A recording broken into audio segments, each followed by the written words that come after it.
Hey folks, Terrence here, and today I'm going to talk about OBS as a software solution for video recording for, let's say, podcasts, YouTube videos, vlogs, and also streaming. I just wanted to talk to you guys about some issues I've come across utilizing OBS along with this microphone here by Maono. It's basically been an issue I've had with the sound out of the mic sounding quite digitized instead of natural, which obviously we want to sound natural and good. So basically, I'm going to walk you through how I've got OBS set up. I'm going to talk to you about what I did with the microphone to potentially solve the problem and some of the tips and tricks I've found along the way utilizing the OBS software platform. All right, let's get started. Right now, I'm going to open the preferences window. I'm just going to briefly go through some of the settings that I don't think are super important as you're learning how to diagnose problems that you might be having. So let's skip the general stuff because that's not relevant to what we're trying to solve here. I think all of these settings right now are default.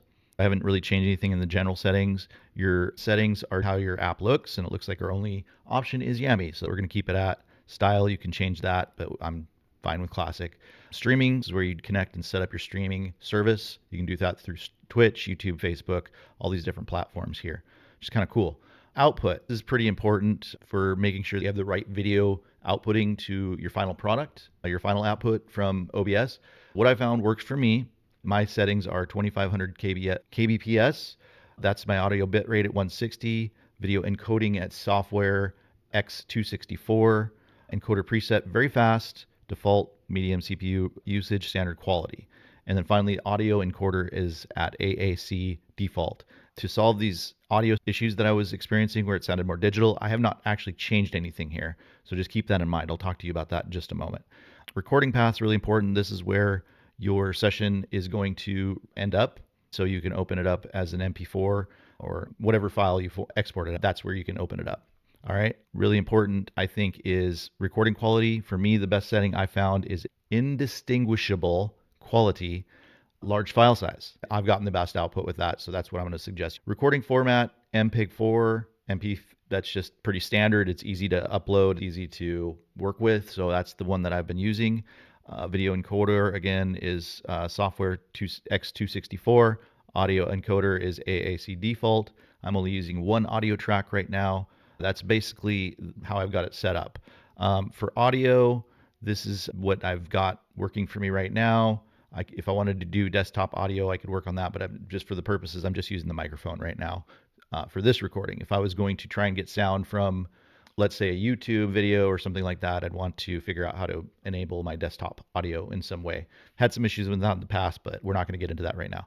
Anyway, so yeah, again, monitoring device is going to be the microphone, which has the capability. That's what I'm monitoring through right now. The live version, not the recorded version. I'm just monitoring what I'm actually saying right now. And that's basically all I've got set up. Video, this is pretty basic. 1080 is, at this point, pretty good for most platforms, especially if you're just getting started. 30 FPS is your frames per second value, and 30 is just seeming to work for me really well. If you want a more cinematic look, you can drop that down to 24 frames per second. That's just not what I'm going for right now. So 30 is working for me, and that's what we're using. So there's also hotkeys you can set up, which if you want to get really technical and efficient with your workflows, I haven't done that yet. Accessibility, you can change some colors, make it a little bit more visible, do some other stuff, I'm sure. And then your advanced settings here, I'm not quite sure I've done much in the advanced settings, so I'm not going to get into that. I'm just going to talk to you specifically about how I've got my video, audio, and output set up to record the best quality. Okay, so back to the microphone. This is the PD400X microphone. I did a review on the Maono Link software in a previous video, which perhaps I can link to up here. So with your microphone comes a free software that you download from Maono called Maono Link. And I will actually show you that here real quick. This is Maono Link. It is detecting that I am using the PD400X mic, and I can click in here. I did a video on how to utilize this software, how you can use your standard and your advanced. I'm not going to click back to standard because that'll upset my function or my setup here in advanced mode.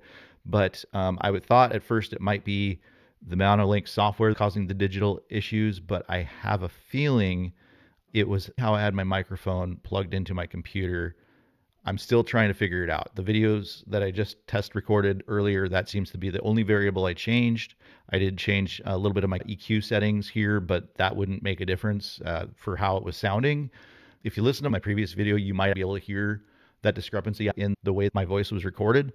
So you can check that out to get a reference. But basically, the point is sometimes you just got to troubleshoot. You got to try new things, plug things in a different way. I went from USB, plugging it in that way from my microphone, to my hub that goes into my MacBook, into a USB-C. And literally, that's the only variable I changed. I don't know if that made a difference. That's what I've got for you today. That's how you work with the settings function in OBS. And it's a great platform to try. It's 100% free, open source software, highly recommended. Obviously, the microphone that I'm using is not free. Let's see, I got that from Amazon, I believe, for about $135. It can range between $135 and I think $185, something like that, up to $199. For what it is, it's a really high quality entry-level podcasting solution that I'm really liking and appreciating, as long as I can get it to sound good. That's the key. If it doesn't sound good, what's the point, right? So I'm hoping the sound quality in this video comes through like I was expecting in the previous video on Maono Link. Thank you guys. I appreciate you for watching all the way through this video. I hope you gained a little bit of insight on how to navigate OBS a little bit better. Now you have an idea of where to go to manipulate some of the settings you're looking for out of OBS. So again, thank you. Like, subscribe, stay tuned for more. I'm looking forward to creating some excellent content for you guys. Thanks.